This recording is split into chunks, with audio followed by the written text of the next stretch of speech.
interesting time because I had just started listening to podcasts, and you guys were the first podcast I ever listened to. It was like the name, the Forcecast, kind of jumped at me. I was like, well, that's kind of clever. And so I finally decided to give you guys a listen, and I picked up on your chemistry right away.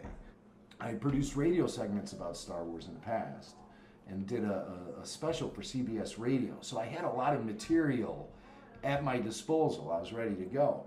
At the end of that first week of listening to you guys, I remember exactly where I was, too, on the road when I had the revelation. Maybe I should hook up with these guys. How cool would that be? I remember when The Phantom Menace came out, I was 29 years old. And I looked to the future, and I said, okay, well, I'll be 36 when Revenge of the Sith comes out. I'll probably be ready to hang up my Star Wars fandom by then and actually start acting like an adult.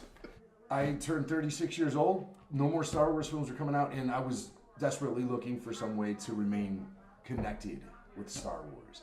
And it turned out, it was the podcast that really did it.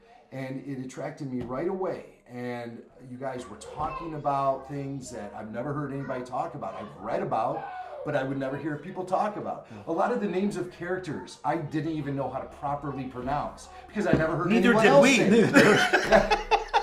I never heard, there was no conversation. I had a few Star Wars friends, but they could never keep up to the level of me as far as my fandom and knowledge of the story and everything At that else. point, all the discussion about Star Wars was all written. Yes. Yeah.